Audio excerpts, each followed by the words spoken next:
রাধে। শ্রীমদ্ ভাগবত গীতা যথাযথ কর্মযোগ। যদি যহং ন বাট্যং জাতু কর্মণ্য তদ্রিতং মম মরণ্যবর্তন্তে মানুষ্য পার্থ সর্বস্ব। হে পার্থ, আমি যদি অনলস হয়ে শুভ কর্মে প্রবৃত্ত না হই, তবে আমার অনুবর্তী হয়ে সমস্ত মানুষই কর্মত্যাগ করবে। পারমার্থিক উন্নতি লাভের জন্য সুশৃঙ্খল সমাজ ব্যবস্থা গড়ে তুলতে হয় এবং সেইভাবে সমাজকে গড়ে তোলবার জন্য প্রতিটি সভ্য মানুষকে নিয়ম ও শৃঙ্খলা অনুসরণ করে সুসংযত জীবনযাপন করতে হয়। এই সময় নিয়ম কানুনের বিধি নিষেধ কেবল বদ্ধ জীবীদের জন্য, ভগবানের জন্য না। দেখুন, ভগবান সর্বেশ্বর, তার জন্য কোনো নিয়ম বাধা ধরা নেই, তিনিই নিয়ম বানিয়েছেন। একটা পরীক্ষায় যে প্রশ্নপত্র তৈরি করে মানে শিক্ষক বা কোনো বোর্ড, সেই পরীক্ষাটা পরীক্ষার্থীর জন্য হয়, সেই পরীক্ষাটা যে পরীক্ষা নিচ্ছে তার জন্য না। কিন্তু এখানে ভগবান নিজেও নিরলসভাবে কর্ম করছে, যদিও তার কর্ম করার কোনো দরকার নেই। কারণ ভগবানের অনুগামী যারা আছেন তারা ভগবানকে অনুসরণ করে সেই কর্ম থেকে বিরত হতে চাইবে। কিন্তু বদ্ধ জীবীদের শিক্ষা দেওয়ার জন্য ভগবান নিজে শাস্ত্র নির্দেশিত সমস্ত বিধি অনুষ্ঠানগুলো অনুসরণ করে। ভগবান এখানে বলছেন, তিনি এই সমস্ত বিধি নিষেধের আচরণ না করেন, তবে তার পদাঙ্গ অনুসরণ করে সকলেই যথেচ্ছাচারী হয়ে উঠবে। শ্রী ভাগবত থেকে আমরা জানতে পারি, এই পৃথিবীতে অবস্থান করার জন্য ভগবান শ্রীকৃষ্ণ ঘরে বাইরে সর্বত্র গৃহস্থোচিত সমস্ত আচরণ অনুষ্ঠান করেন। উচ্ছিদেয়ুরিমে লোকাঃ নঃ কার্যং কর্ম চেদহম শঙ্করস্য চ কর্তা সাম্যোপনজ্ঝামিমাঃ প্রজা। আমি যদি কর্ম না করি তাহলে এই সমস্ত লোক উচ্ছন্ন হবে। আমি বর্ণসংকর আদি সামাজিক বিশৃঙ্খলার কারণ হব এবং তার ফলে সমস্ত প্রজা বিনষ্ট হবে। বর্ণ সংকর হওয়ার ফলে অবাঞ্ছিত মানুষে সমাজ ভরে উঠবে এবং তার ফলে সমাজের শান্তি ও শৃঙ্খলা ব্যাহত হবে। এই ধরনের সামাজিক উপদ্রব রোধ করার জন্য শাস্ত্রে নানা রকমের বিধি নিষেধ নির্দেশ দেওয়া আছে, যা অনুসরণ করার ফলে মানুষ স্বাভাবিকভাবেই শান্তিপ্রিয় এবং সুস্থ মনোভাবাপন্ন হয়ে ভগবত ভক্তি লাভ করে। ভগবান যখন এই পৃথিবীতে অবতরণ করেন, তখন তিনি মানুষের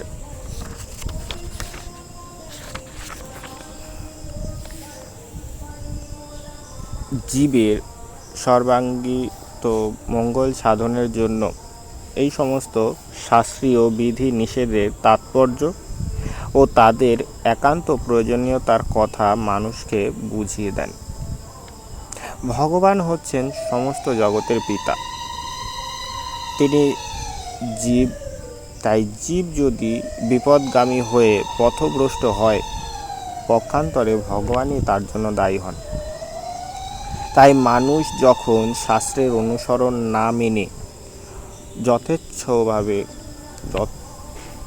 যথেচ্ছাচার করতে শুরু করে, তখন ভগবান নিজে অবতরণ হয়ে পুনরায় সমাজের শান্তি ও শৃঙ্খলা প্রতিষ্ঠা করেন। তেমনি আমাদের মনে রাখতে হবে, ভগবানের পদাঙ্গ অনুসরণ করাই আমাদের কর্তব্য। ভগবানকে অনুকরণ করা কোনো অবস্থাতেই আমাদের উচিত না। অনুসরণ করা আর অনুকরণ করা এক পর্যায়ভুক্ত নয়। ভগবান তার শৈশবে গোবর্ধন পর্বত তুলে দাঁড়িয়েছিলেন। তাকে অনুকরণ করে আমরা গোবর্ধন পর্বত তুলতে পারি না। কোনো মানুষের পক্ষে তা সম্ভব নয়। ভগবানের সমস্ত লীলাই অসাধারণ। তার লীলা অনুকরণ করে ভগবান হওয়ার চেষ্টা মূর্খতার নামাত্র। তাই আমাদের কর্তব্য হচ্ছে তাকে অনুসরণ করে আমাদের জীবনের প্রকৃত উদ্দেশ্য খুঁজে পাওয়া। কোনো অবস্থাতেই তার অস্বাভাবিক লীলার অনুকরণ করা আমাদের কর্তব্য নয়। শ্রী ভাগবতে বলা হয়েছে, নৈত সমাচরযুত মনসাপি যোনিশ্বর বিনশ্যোচ্চার দৌর দ্বিথারুদ্রোহ ধিজং বিষম ঈশ্বরানং বচ সত্য তথোবাচরিত কচিত তেয়াস যৎসব যুক্তং বুদ্ধিমাংস্থ সমাচরত। ভগবান এবং তার শক্তিতে শক্তিমান ভক্তদের নির্দেশিত মানুষ অনুসরণ করাই সকলের কর্তব্য। তাদের দেওয়া উপদেশ আমাদের সর্বাঙ্গীত মঙ্গল সাধন করে এবং যে মানুষ বুদ্ধিমান সে যথাযথভাবে এই সমস্ত উপদেশগুলিকে পালন করে। আমাদের সবসময় সতর্ক থাকা উচিত যাতে আমরা তাদের অনুকরণ না করি। দেবাদিদেব মহাদেবকে অনুকরণ করে বিষ পান করা আমাদের কখনোই উচিত না। ইহজগতে বর্তমান সময়ে অনেকে এমন আছে যে মাদক দ্রব্য সেবন করে বলে আমি মহাদেবের ভক্ত। তো তাদের ক্ষেত্রে আমি একটা কথাই বলবো যে মহাদেব যে বিষ পান করেছিল সেটা কল্যাণের জন্য, এই জীবজগতের কল্যাণের জন্য সে বিষ পান করেছিল। এছাড়া যদি কেউ অনুকরণ করতে চায় তাহলে সে বিষ পান করতে পারে, আর বিষ পান করলে সে আর ইহজগতে থাকবে না, সেটা আপনারা নিশ্চয়ই বুঝতে পারছেন। ভগবানের ইচ্ছার ফলে বলে যারা অসীম ক্ষমতার অধিকারী, যারা চন্দ্র সূর্যের গতি নিয়ন্ত্রণ করতে পারে, তাদের ঈশ্বর বলা হয়। আমাদের কর্তব্য হচ্ছে তাদের অনুসরণ করা। ভগবান প্রদত্ত শক্তির প্রভাবেই তারা অসাধ্য সাধন করতে পারে। সমুদ্রে মন্থনের সময় যে বিষ উঠেছিল তা পান করে মহাদেব জগৎকে রক্ষা করেছিলেন। কিন্তু কোনো সাধারণ মানুষ যদি তার এক কণা বিষও পান করে তবে তার মৃত্যু অবধারিত। কিছু মূর্খ লোক যারা নিজেদের মহাদেবের ভক্ত বলে প্রচার করে মহাদেবের বিষ খাওয়ার অনুকরণ করে গাঁজা ইত্যাদি মাদক দ্রব্য পান করে। তারা জানেন না এর মাধ্যমে তাদের মৃত্যুকে তারা ডেকে আনছে। তেমনি কিছু ভক্ত, কৃষ্ণ ভক্ত দেখা যায় যারা ভণ্ডামি করে, যারা নিজেদের ইন্দ্রিয় তৃপ্তি করার জন্য ভগবানের অতি অন্তরঙ্গ লীলা, রাসলীলার অনুকরণ করে। তারা ভেবে দেখে না ভগবানের মতন গোবর্ধন পর্বত তোলা ক্ষমতা তাদের নেই। তাই ভগবানকে অনুকরণ না করে তাকে অনুসরণ করাই হচ্ছে আমাদের কর্তব্য। আমাদের শিক্ষা দেওয়ার জন্য ভগবান যে সমস্ত উপদেশ দিয়েছেন তা পালন করলেই আমাদের পরমার্থ সাধিত হবে। কিন্তু তা না করে যদি আমরা নিজেরাই ভগবান সাজতে চাই, তাহলে আমাদের অধঃপতন অবধারিত। আজকের জগতে বহু অবতারের দেখা মেলে। লোক ঠকানোর জন্য অনেক ভণ্ড নিজেদের ভগবানের অবতার বলে প্রচার করে, কিন্তু সর্বশক্তিমান ভগবানের সর্বশক্তিমত্তার কোনো চিহ্নই তাদের মধ্যে দেখা যায় না। সক্তা কর্মণ্য বিদাস্য যথা কুর্বন্তি ভারত কর্যাদ বিদাংস্থ শক্তস চিকীর্ষু লোক সংগ্রহ। হে ভারত, ভারত অর্থাৎ যে এখানে অর্জুনকে বলানো হয়েছে,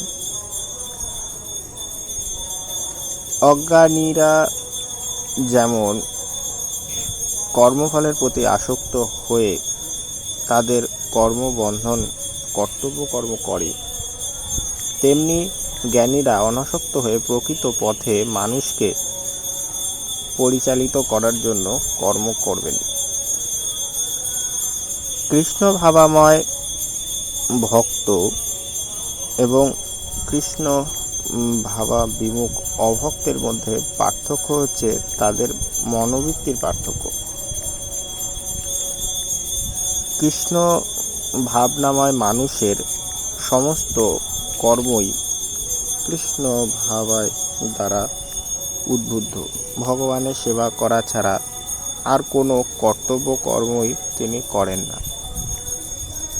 অবিদ্যার অন্ধকারে আচ্ছন্ন মায়ামুগ্ধ জীবের কর্ম আর কৃষ্ণ ভাবনাময় মানুষের কর্মকে অনেক সময় অপার দৃষ্টিতে একই রকম বলে মনে হয়, কিন্তু মায়াচ্ছন্ন মূর্খ মানুষ তার সমস্ত কর্ম করে নিজের ইন্দ্রিয় তৃপ্তি করার জন্য, কিন্তু কৃষ্ণ ভাবনাময় মানুষ তার কর্তব্য কর্ম করে শ্রীকৃষ্ণের তৃপ্তি সাধন করার জন্য। তাই মানব সমাজে কৃষ্ণ ভাবনাময় মানুষের অত্যন্ত প্রয়োজন, কারণ তারাই মানুষকে জীবের প্রকৃত গন্তব্যস্থলের দিকে পরিচালিত করতে পারে।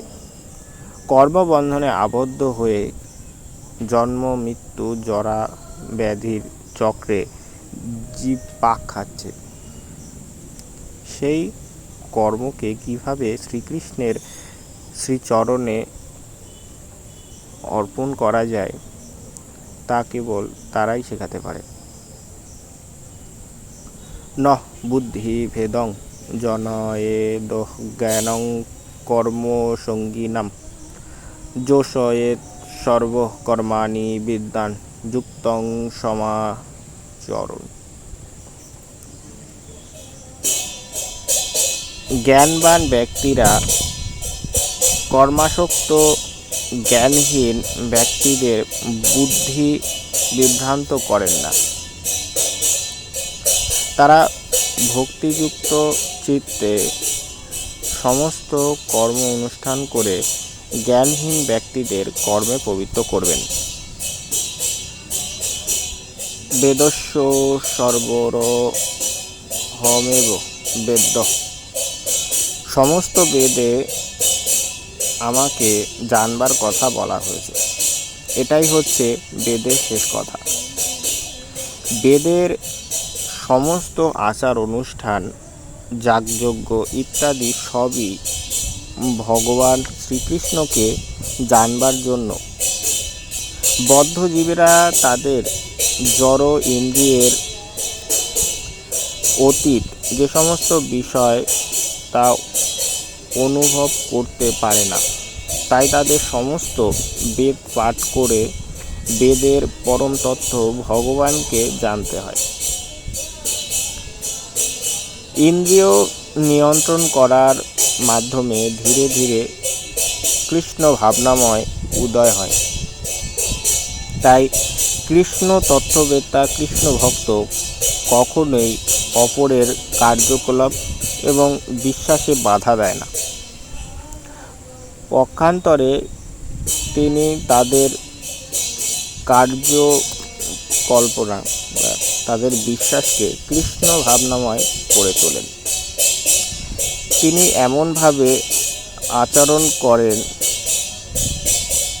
যার ফলে দেহাত্ম বুদ্ধিসম্পন্ন অজ্ঞ মানুষেরাও উপলব্ধি করতে পারে কী করে তাদের কর্তব্য। কৃষ্ণ ভাবনাহীন অজ্ঞ মানুষদের কাজে বাধা না দিয়ে বরং তাদের সরাসরিভাবে শ্রীকৃষ্ণের সেবায় নিয়োজিত করাই কর্তব্য। এই ধরনের ভাগ্যবান লোকেরা লোকের পক্ষে বৈদিক আচার অনুষ্ঠান করে কোনো প্রয়োজন থাকে না, কারণ শ্রীকৃষ্ণের সেবা করলে তার কোনো কিছুই আর প্রয়োজন থাকে না। ভগবত তত্ত্ববেত্তা সদ্গুরুর নির্দেশ অনুসরণ করে শ্রীকৃষ্ণের সেবা করলে সর্বকর্ম সাধিত হয়। প্রকৃতে ক্রিয়মাণানি গুণ্য কর্মাণি সর্বস্ব অহংকারো বিমূঢ়াত্মা কর্তাহমিতি মান্যতে। মোহচ্ছন্ন জীব প্রকৃত অহংকার বশত জড়া প্রকৃতির ত্রিগুণ দ্বারা ক্রিয়ামান সমস্ত কার্যকে স্বীয় কার্য করে বলে আমি কর্তা এরকম অভিমান করে। কৃষ্ণ ভাবনাময় ভক্ত এবং দেহাত্ম বুদ্ধিসম্পন্ন বিষয়ী এদের দুজনের কর্তব্য কর্মকে আপাত দৃষ্টিতে একই পর্যায়ভুক্ত বলে মনে হতে পারে, কিন্তু প্রকৃতপক্ষে এদের মধ্যে এক অসীম ব্যবধান রয়েছে। এদের দেহাত্ম বুদ্ধিসম্পন্ন যে অহংকারে মত্ত হয়ে নিজেকেই সব কিছুর কর্তা বলে মনে করে, সে জানে না যে তার দেহের মাধ্যমে যে সমস্ত কর্ম সাধিত হচ্ছে তা সবই হচ্ছে প্রকৃতির পরিচালনা, এবং এই প্রকৃতি পরিচালিত হচ্ছে ভগবানের নির্দেশ অনুসারে। জড়জাগতিক মানুষেরা বুঝতে পারে না যে তারা সর্বতোভাবে ভগবানের নিয়ন্ত্রণাধীন। অহংকারের প্রভাবে বিমূঢ় যে আত্মা, সে নিজেকে কর্তা বলে মনে করে, ভাবে যে সে স্বাধীনভাবে কর্তব্য কর্ম করে চলেছে। এটাই হচ্ছে অজ্ঞানতার লক্ষণ।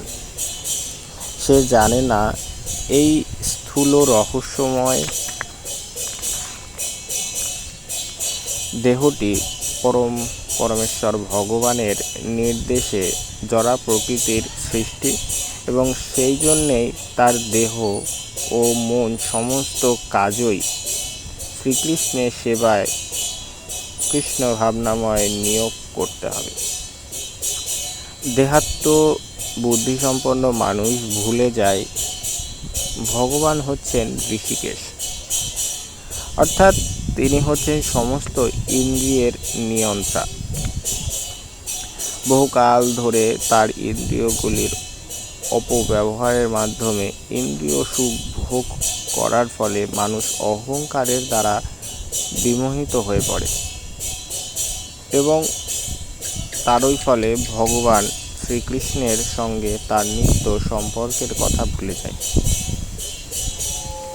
তথ্যবিত্তু মহাবাহো গুণ কর্ম বিভায় গুণা গুণেষু বর্তন্ত ইতি মহাত্মানঃ সজ্জতে। হে মহাবাহু, তথ্যজ্ঞ ব্যক্তি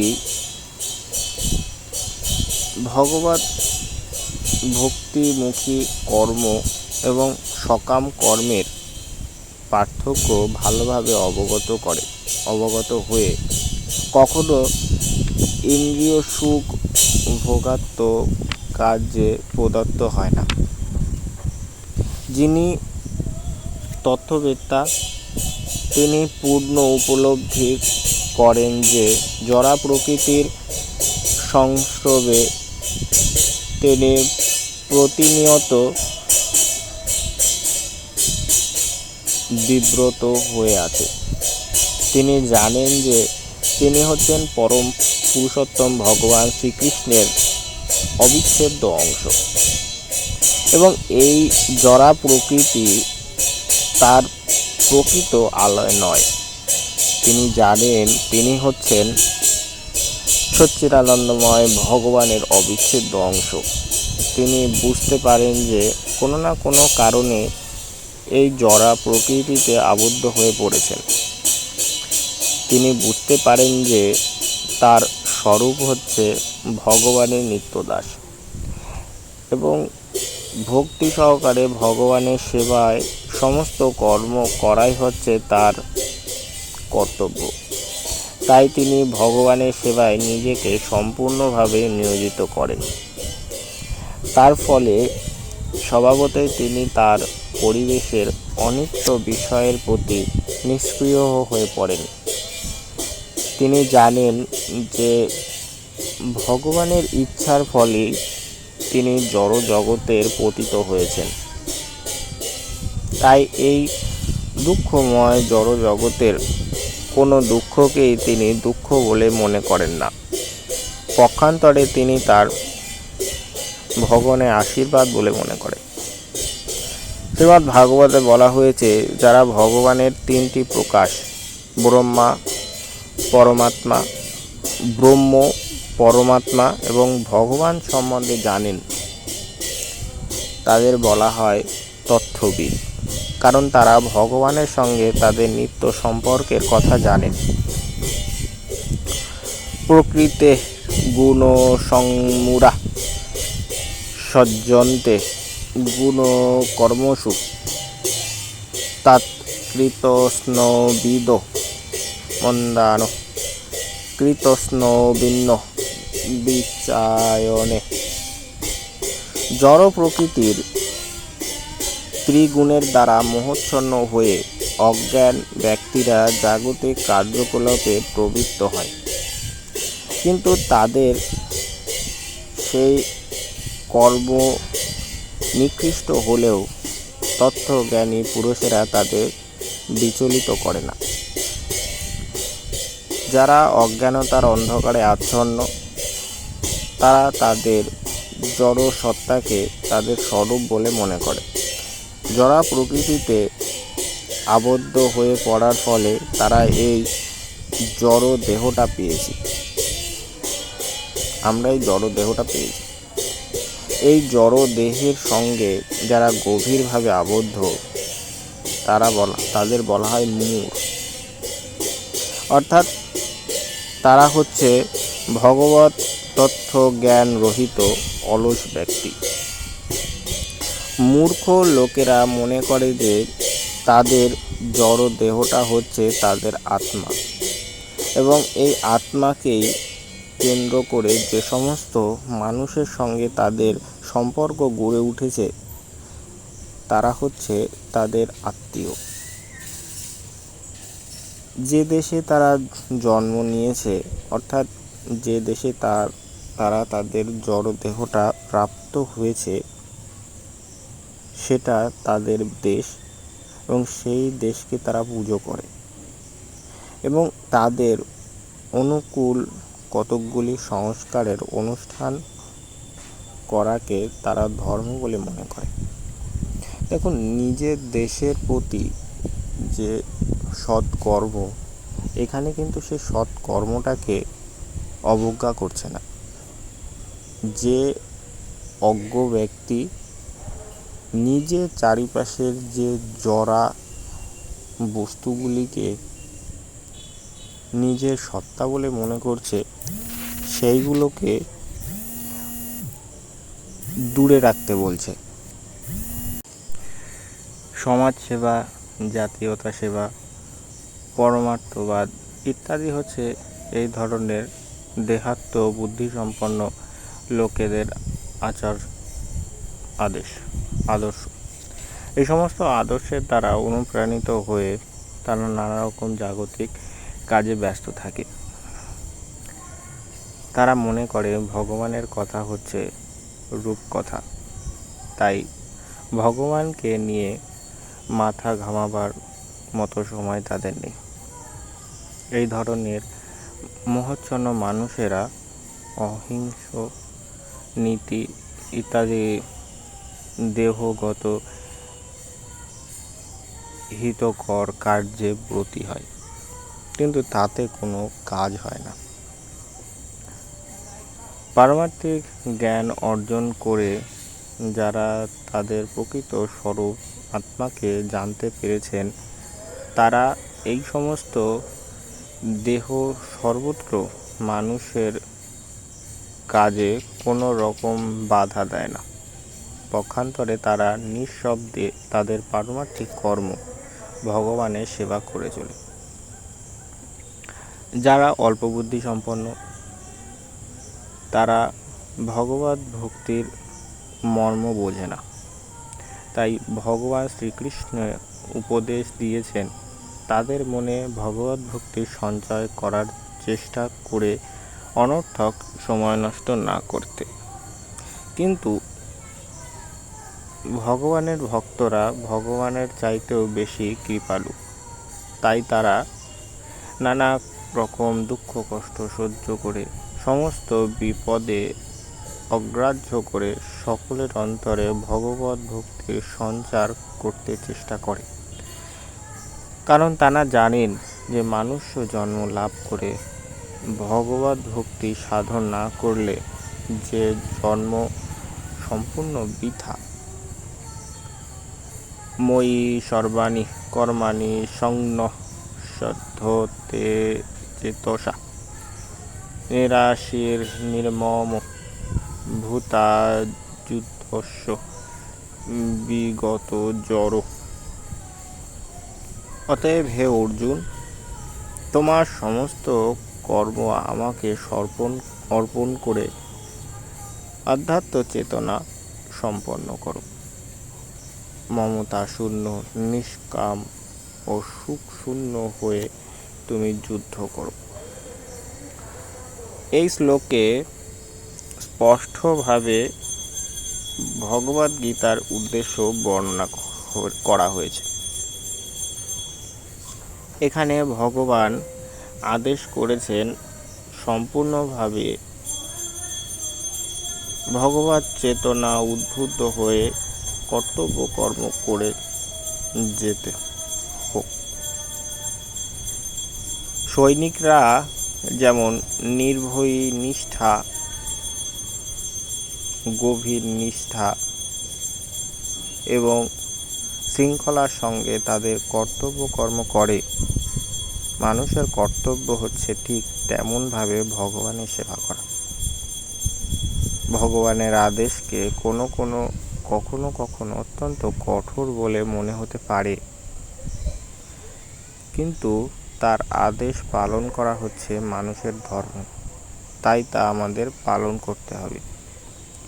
জীবের স্বরূপ হয়ে কৃষ্ণের নিত্য দাস, তাই ভগবান শ্রীকৃষ্ণের সেবা না করে মানুষ যদি সুখী হতে চায় তবে তার সে চেষ্টার কোনো দিনও সফল হবে না। ভগবানের ইচ্ছা অনুসারে কর্ম করাই হচ্ছে জীবের কর্তব্য, এবং সেজন্য তাকে যদি সব কিছু ত্যাগ করতেও হয় তবে তাই বিধেয়।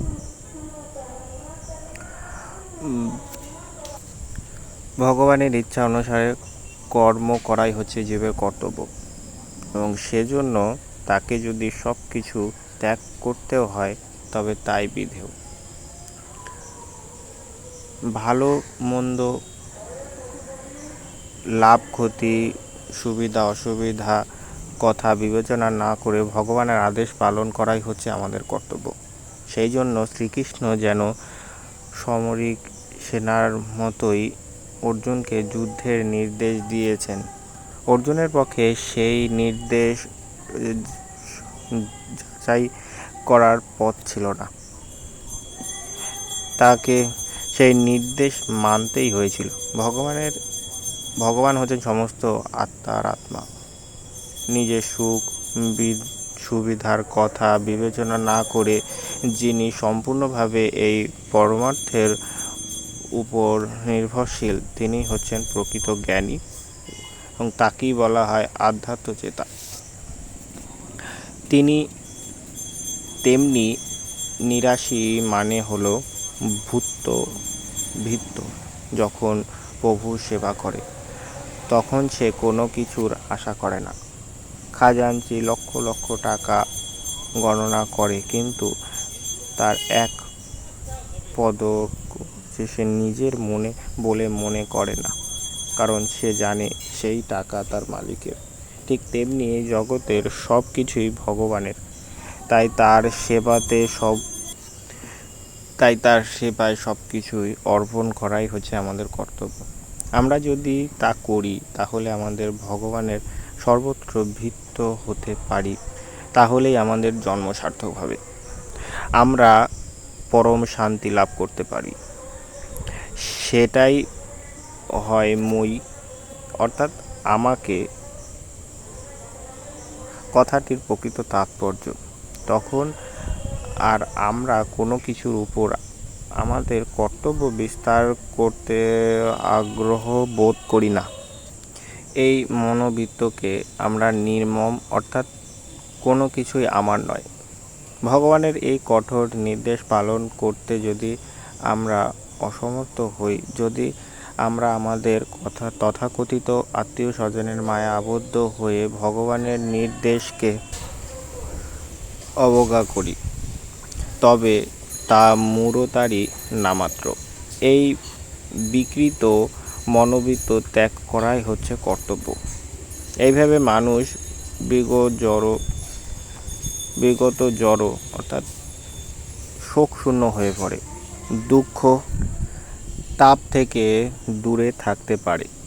গুণ এবং কর্তব্য অনুসারে প্রত্যেকেরই কোনো না কোনো বিষয়ে কর্তব্য আছে, এবং কৃষ্ণ ভাবনায় উদ্ভূত হয়ে সেই কর্তব্য সম্পাদন করার নাম ধর্ম। এই ধর্ম আচরণ করার ফলে আমরা জড় জগতের বন্ধন থেকে মুক্ত হতে পারি। জয় রাধে, নিতাই গৌর হরি বল। পরের শ্লোকে ভগবান কি উপদেশ দিয়েছে আরও জানতে পারবো। নিতাই গৌর হরি বল, হরি বল।